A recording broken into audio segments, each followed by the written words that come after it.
दोस्तों, जैसा कि हम लोग पढ़ रहे हैं कॉन्स्टिट्यूशन और उसमें से पार्ट 12 तक लगभग कंप्लीट कर चुके हैं और ये लेक्चर है पार्ट 13 का, जिसमें भारत के राज्य क्षेत्र में व्यापार वाणिज्य समागम के बारे में बताया गया है।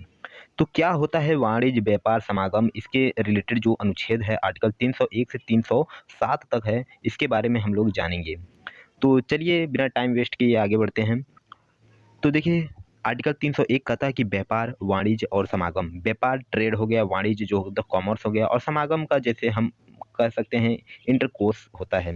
तो ये कैसे होता है राज्यों के बीच? यहाँ पर लिखा है जो भाग यानी पार्ट 13 में यहाँ पर लिखा है, भारत के राज्य क्षेत्र में व्यापार वाणिज्य समागम। तो यहाँ पर राज्य, भारत के किसी भी राज्य क्षेत्र में, चाहे कोई भी राज्य हो, उसमें व्यापार करना, वाणिज्य करना क्या मुश्किल होता है, क्या नहीं होता है, क्या आसान होता है, इसके बारे में ये कहा गया है।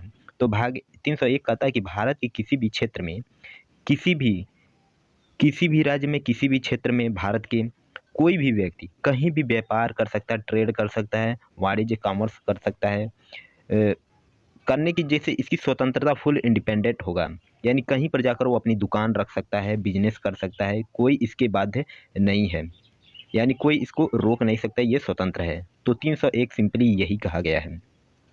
302 में कहा गया कि व्यापार वाणिज्य और समागम पर निर्बंध अधिरोपित करने की संसद की शक्ति। देखिए, आप व्यापार करते हैं, वाणिज्य करते हैं, बिजनेस करते हैं, ट्रेड करते हैं, जो कुछ भी आप करते हैं, लेकिन एक नियम के दायरे में ही करेंगे। और वो काम क्या होगा, जैसे संसद इसकी शक्ति देता है, संसद के पास ये अधिकार है कि कौन कौन से पर वो नियम बना सकता है। जैसे अगर राष्ट्र के हित की भलाई में, यानी लोक हित की भलाई में यदि संसद चाहती है, तो वो व्यापार वाणिज्य पर वो क्या करती है, रोक प्रतिबंध लगा सकती है। जैसे कि कोई मान लीजिए देश हित के काम में अगर मान लीजिए रोक लगाती है, जैसे कौन से काम हो सकते हैं, यदि आप क्या करते हैं, धार्मिक, किसी की धार्मिक भावनाएं आहत करने वाली पुस्तकें बेच रहे हो, तब रोक लगा सकता है। आम जनता के जीवन में जैसे प्रभाव डालता हो, कोई भी चीज़ प्रभाव डाल सकता है, जैसे नशीले पदार्थ हो गया, ड्रग्स हो गया, हीरोइन हो गया, ऐसे बहुत सी चीज़ हैं कि जो जो पब्लिक के बीच एक इन्फ्लुएंस करने की बजाय क्या करता है कि वो डिमोलाइज करता है। तो वो क्या होता है कि जैसे हथियार के व्यापार हो गया, ये लोक हित में, राष्ट्र हित में बहुत ही डेंजरस है। तो इस पर ये क्या करता है, संसद रोक लगा सकता है और इसके पास अधिकार है। 302 में ये आर्टिकल 302 का ये बात कही गई है और चर्चा की गई है। 303 में कहता है कि व्यापार वाणिज्य के संबंध में संघ यानी केंद्र और राज्यों की विधायी शक्तियों पर निर्बंध है।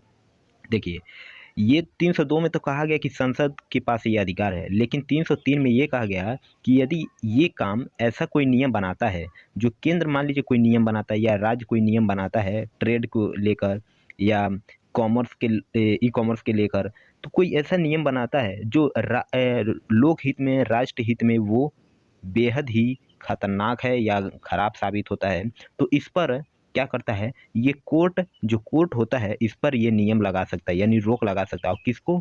ये केंद्र को लगा सकता है रोक, और राज्य के विधानमंडल पर रोक लगा सकता है। और कौन-कौन से वो काम होते हैं कि जो उस पर न्यायालय रोक लगाता है। तो इसको भी देख लेते हैं।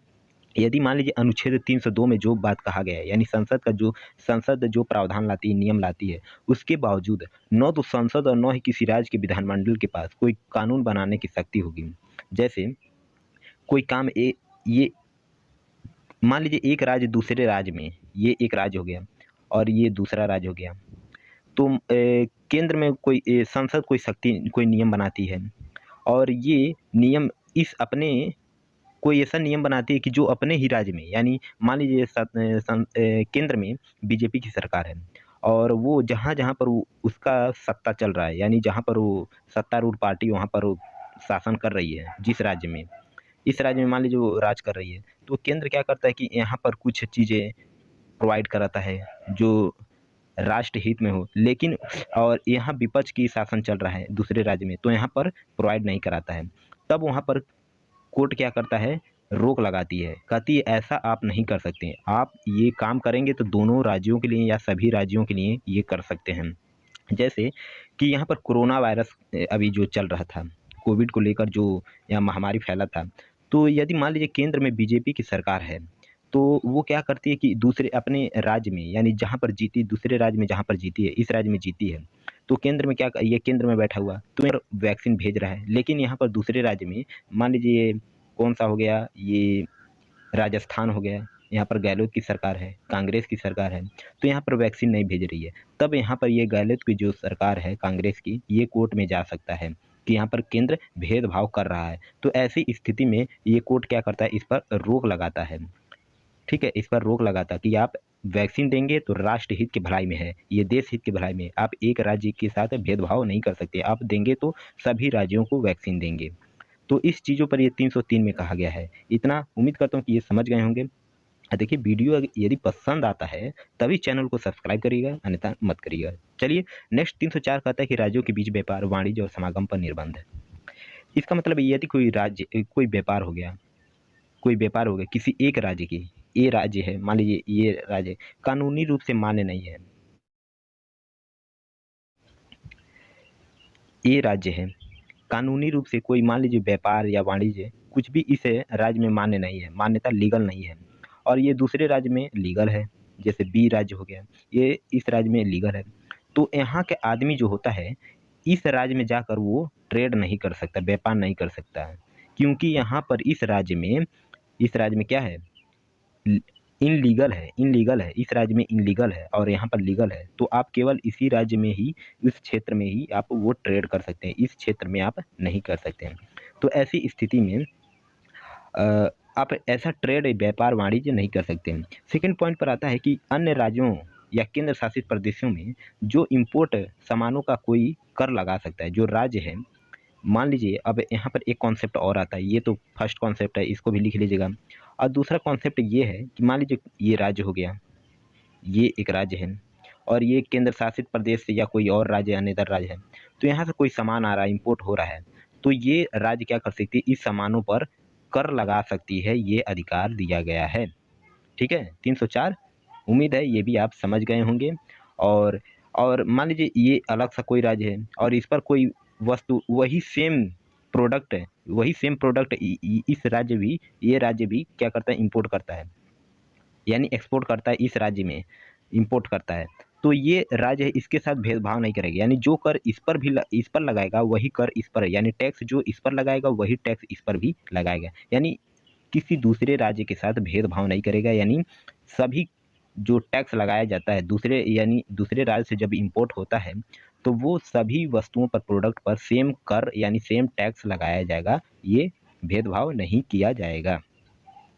तो चलिए अब देखते हैं 305 कहता है कि विद्यमान विधियों और राज्य के एकाधिकार का उपबंध करने वाली विधियों की व्यावृत्ति। इसका मतलब क्या है, देखिए दोस्तों, राज्य के एकाधिकार के लिए प्रदान करने वाले मौजूदा कानून और कानूनों को सहेजना, ये तो हो गया संविधान की भाषा। अब आसान भाषा हम लोग समझते हैं कि 1955 में, ठीक है, 1955 से पहले व्यापार के संबंध में जो नियम कानून बनाई गई थी, पहले से नियम कानून बनाई गई थी, वो विद्यमान, यानी वो उसी तरह ही रहेगी, एज इट उसी तरह ही रहेगी, और सरकार, राज्य सरकार का कोई एकाधिकार जो था उस पर वैसा ही बना रहेगा, यानी राज्य सरकार का जो नियम था उस पर ऐसा ही बना रहेगा, उस पर कोई प्रतिबंध नहीं लगाया जाएगा। तो इसमें यही कहा गया कि 1955 से पहले व्यापार यानी ट्रेड के या वाणिज्य के संबंध में जो कुछ भी नियम बनाया गया था वो एज इट उसी तरह ही रहेगा, उससे बदला नहीं जा सकता, उस पर कोई प्रतिबंध नहीं लगाया जा सकता। ठीक है, अब चलिए 306 में कहता है कि पहली अनुसूची के भाग, पहली अनुसूची, जब अनुसूची पढ़ेंगे तो उसमें दिया गया है कि पहली अनुसूची के भाग ख कि कुछ राज्यों में व्यापार के वाणिज्य निर्बंधों के अधिरूपण की शक्ति। तो ये तो पहली बात 306 है, इसको संविधान से हटा दिया गया है, ये खत्म हो गया, इसको याद करने की कोई ज़रूरत नहीं है। लेकिन इसमें थोड़ा सा आपको बता देता हूँ कि इसमें सातवां कॉन्स्टिट्यूशन अमेंडमेंट करके, यानी 1956 में धारा 29 से इसको अनुसूची द्वारा व्यापार, वाणिज्य, प्रतिनिधि पर प्रतिबंध लगाने की पहली अनुसूची भाग बी के यानी ख के कुछ राज्यों की शक्ति दी गई थी, लेकिन अब इसको संविधान से हटा दिया गया है, इसे याद करने की ज़रूरत नहीं है। तो चलिए अब 307 को देखते हैं, व्यापार, वाणिज्य और समागम की स्वतंत्रता। तो जैसा कि 301 में हम लोग पढ़े हैं कि भारत में आप कहीं भी व्यापार कर सकते हैं, तो इसमें क्या कहा गया है कि संसद को ये अधिकार दिया गया है कि वो अनुच्छेद 301, 302,